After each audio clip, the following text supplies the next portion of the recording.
The air in Prosper Creek carried the kind of heat that bent the horizon into waves. Dust clung to every boot step, every wagon wheel, every sigh from the men gathered at the auction yard. The smell of horse sweat, tobacco, and stale liquor hung heavy as though the world itself wanted to choke on the cruelty about to unfold. Lanterns flickered on wooden posts though the sun had not yet fully set, their weak flames shivering in the rising wind. On the rough stage stood the auctioneer, his voice sharp, oily, eager. And then he beckoned her forward. Eliza Monroe moved as if every eye in town already pressed her down into the dirt. A torn shawl clung to her shoulders, wrapped tight across her chest, her hands gripping it so fiercely her knuckles whitened. She looked out, not at them, but past them toward the ridges and endless sky beyond. Her dark hair had come loose from the braids someone had knotted roughly that morning. Now strands whipped across her pale face, hiding and revealing eyes the color of a storm. They were not the eyes of someone begging for mercy, but of someone refusing to kneel even as laughter cracked around her like whips. The auctioneer's words fell like stones. Here she is, boys, born touched by God's jest, or maybe the devil's hand. 3 breasts upon her body, plain as day. A curse, a wonder, call what you will. Who'll start the bidding? Who'll own the freak? The crowd erupted, some jeering, some smirking, a few too quiet, their stares slick with hunger. One man shouted he'd pay $1 just to keep her in a cage. Another roared too, claiming he'd show her off at the saloon. The auctioneer grinned, riding the wave of mockery. And still Eliza stood, chin high, though her breath came fast and shallow beneath the shawl. She would not give them her tears. She would not give them her shame. At the edge of the gathering stood Caleb Rourke, a broad-shouldered rancher, his beard trimmed but shot with gray, his hat brim casting his weathered face into shadow. He had come to town only for feed, maybe nails for fence repair. He did not come for this. Yet something in the stillness of her defiance, the way she refused to collapse, struck at the hollow place inside him. He had known loneliness since the earth closed over his wife's grave 3 winters ago. He had known how a town's whispers could wear a man thin, and in her eyes he saw the same weight, carried longer than anyone should.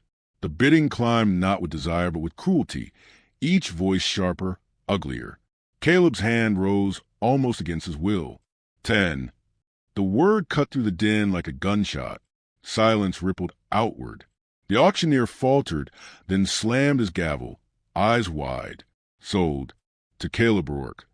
The laughter returned, louder but edged with disbelief. The men muttered, desperate fool, crazy widower, sinner. Caleb ignored them all, his gaze fixed on Eliza as she stepped down. For a moment she met his eyes, suspicion flickering with something else, something like a fragile reprieve. She followed him, clutching the shawl as though her life depended on it. The ride back stretched long across the darkening prairie. The sky burned crimson before surrendering to indigo, stars pricking through the dust haze. Caleb rode silent, reins loose, while Eliza sat rigid behind him, the shawl still wrapped close. The rhythm of the horse's gait and the cicada's endless song filled the space where words might have been. He did not ask her story. She did not offer it. Both knew the world already thought it had been told. At the ranch, he dismounted, motioned to the small cabin that stood lonely against the fields. He opened the door, struck a match, lit a lamp. Shadows danced across rough-hewn beams and the scarwood floor. He gestured to the spare room. "It ain't much," he said, his voice low and graveled, "but it's yours tonight." She nodded, eyes down, and slipped inside. He set bread and milk on the table near the door. By the time he looked back, she was gone into the room, the shawl still clinging to her. Caleb sat by the fire that night, staring at the flame, hearing every creak of the cabin. For years his silence had been empty. Now it thrummed with another presence, a fragile breath moving in the next room. He didn't sleep until dawn. By morning, Prosper Creek was already thick with gossip. Jed Carter, a saloon loudmouth, told anyone who'd listened that Caleb had bought himself a monster. "The freak woman's is now," Jed sneered, "and that means he's lower than dirt." Laughter spread from porch to porch, sharper each time it was retold. By midweek, Every eye in town followed Caleb when he came for supplies, and every whisper was a knife against his back. He bore it as he had always borne pain, silent, shoulders straight, but the weight settled heavier when he thought of Eliza hearing it. At the ranch, she kept mostly to the shadows. She moved carefully, as though each floorboard might betray her. The shawl never left her shoulders. She ate little, slept restless. Sometimes he caught the sound of her humming low in the dark, a broken melody that carried sorrow but also something unyielding. He never asked. He let it fill the silence. Days passed. Small gestures began to stitch a fragile thread between them. One evening Caleb's shirt tore while he repaired a fence. He left it draped over a chair. By morning it lay folded, neatly mended, her stitches small but steady. The next dawn, Eliza found a wildflower on her windowsill, its stem still damp from dew. Neither spoke of it, but something unspoken began to live in the space between them. Dignity offered, dignity returned. Still, the shawl clung to her like armor. It was more than cloth. It was the only shield she had against a world eager to name her unworthy. Caleb wondered what truth lay beneath, but he never pressed. He knew wounds heal slower when torn open too soon. Sunday came. Caleb led her to church, his stride steady, hers hesitant. The congregation fell silent when they entered. Whispers flitted like sparrows among the pews. Some faces hardened, others turned away. The preacher cleared his throat, voice trembling through the hymns. Eliza kept her eyes forward, hands gripping the shawl, so tightly her veins stood out pale against her skin. Then Jed Carter's voice rang through the hush, cruel and sharp. "Show us what you're hiding, girl. Let the Lord's house see the joke he made of you." Laughter followed, bitter and raw. Eliza froze, shame burning her cheeks, her breath hitching. Caleb's jaw tightened, his fists clenched, but he did not speak. He only guided her to the pew, shoulders rigid. The silence he carried was louder than Jed's jeers, but it did not erase them. They lingered, crawling into her bones.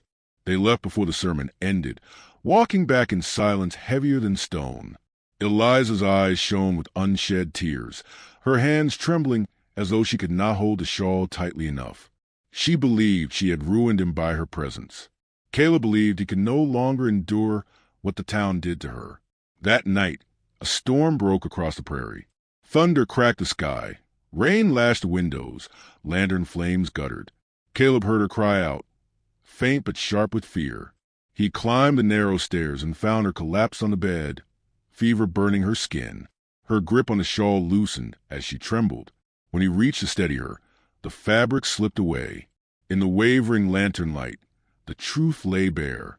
3 breasts, yes, but not monstrous, not grotesque.